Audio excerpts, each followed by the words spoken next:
오늘 우리에게 주시는 하나님 말씀은 구약의 레위기 19장입니다. 레위기 19장 1절부터 4절까지의 말씀을 같이 찾겠습니다.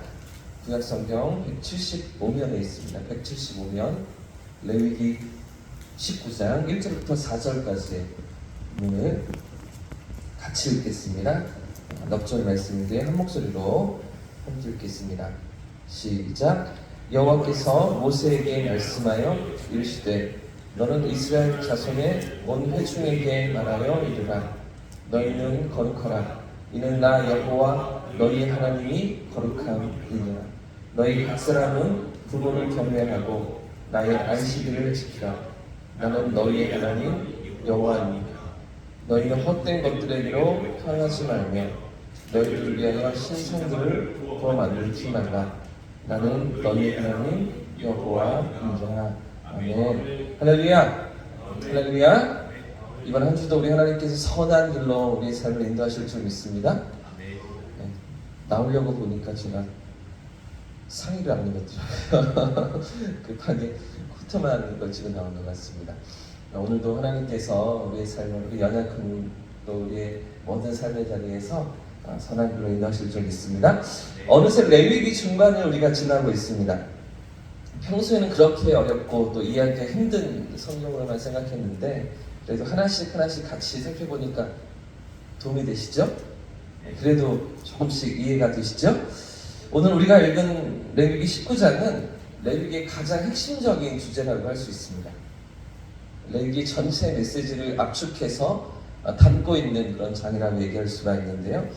신의 산에서 하나님께서 명령과 율법을 주시면서 이 율법을 주신 하나님의 마음이 어떠하신지, 하나님의 그 뜻이 어디에 있는지를 가르쳐 주시는 대목입니다. 놀라운 이적으로 출애굽시키시고 그들을 인도해 가시면서 그들을 통해 이루고자 하시는 하나님의 뜻과 계획이 어디에 있는지, 결국에는 온 세상을 위한 메시아가 오시는 그런 민족으로, 그런 통로로 쓰시기 원하시는 것이잖아요.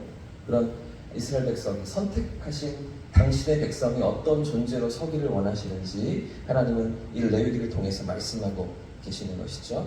3500년 전 그 레위기를 통해서 이스라엘 백성들에게 말씀하셨던 하나님은 오늘도 우리에게 이 말씀을 통해서 찾아오시는 줄 믿습니다.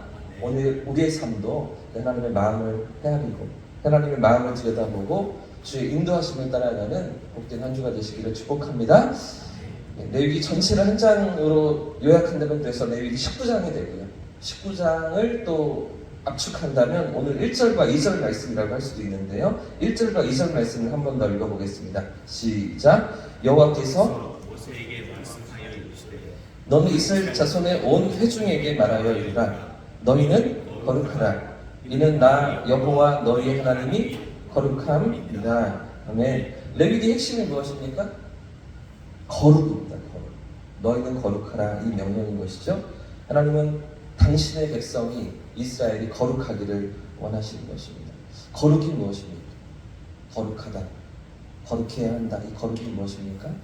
거룩의 원래 의미는 잘라내다, 분리하다라는 의미를 가지고 있습니다. 또 다른 의미로는 구별된다라는 의미도 가지고 있는 것이죠. 무엇과 구별되는 것입니다. 뭐와 분리되는 것입니까? 죄와 구별되고 더러운 것과 구별되고 악한 것과 구별되는 것이 바로 거룩인 것이죠. 그래서 원래 이 거룩이라는 단어는 하나님께만 쓰여지던 단어였습니다. 죄와 구별되는 분은 하나님밖에 없기 때문이죠. 죄가 없는 사람이 어디 있습니까? 더러움이 없고 악한 것이 없는 사람이 누가 있습니까? 하나님밖에 없는 것이죠. 오직 하나님 한 분만이 죄가 없으신, 죄와 구별되시는 거룩하신 하나님이십니다. 그래서 이 거룩은 태생부터 죄인인 인간들에게, 살면서도 많은 죄를 짓는 인간들에게는 절대 붙일 수가 없는 단어였습니다. 그런데 레위기에서 하나님은 자신에게만 있던 이 거룩을 이스라엘 백성들에게도 요구하고 계시는 것이죠.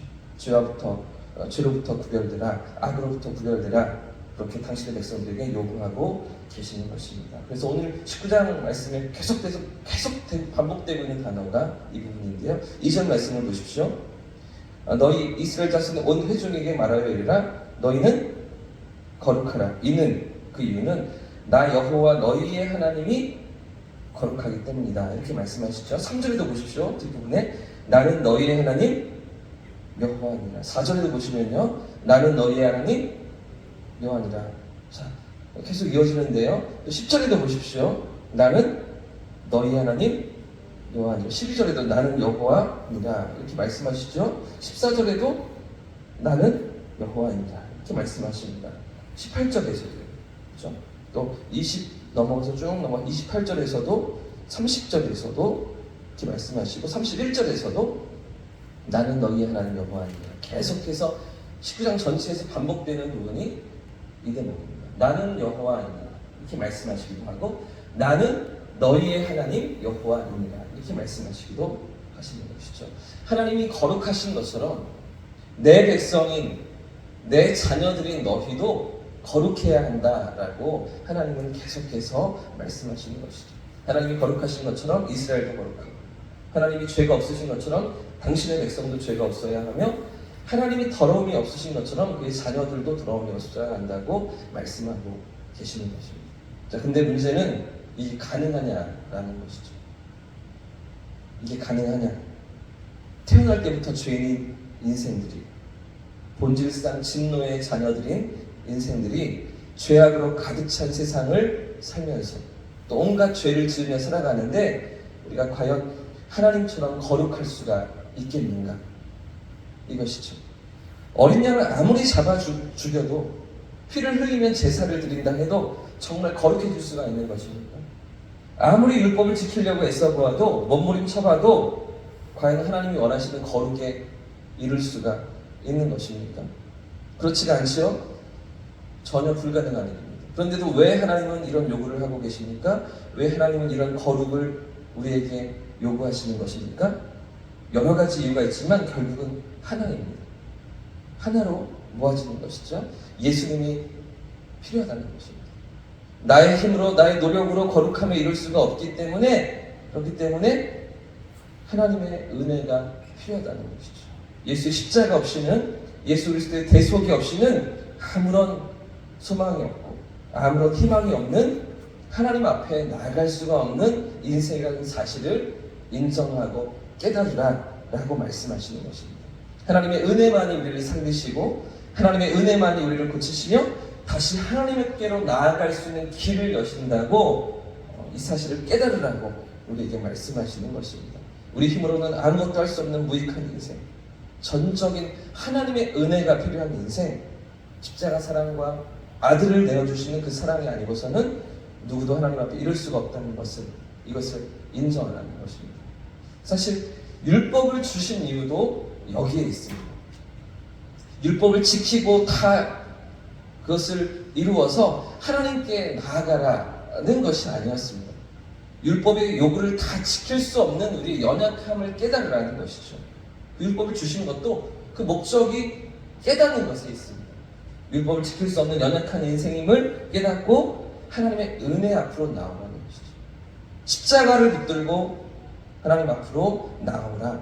여기에 율법을 주신 이유와 목적이 있는 것입니다. 오늘 우리도 하나님의 은혜가 아니고서는 어떤 것도 이룰 수가 없는 것이죠.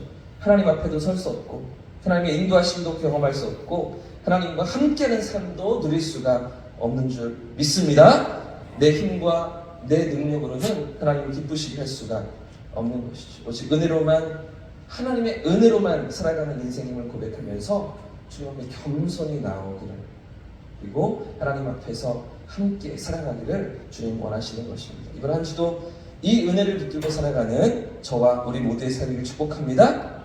하나님의 은혜로만 우리의 삶이 가치 있고 의미 있어지며 주님의 뜻을 이룰 수 있음을 인정하면서 십자가를 붙들고 주의 은혜 앞에 서는 저와 우리 모두의 삶이기를 축복합니다.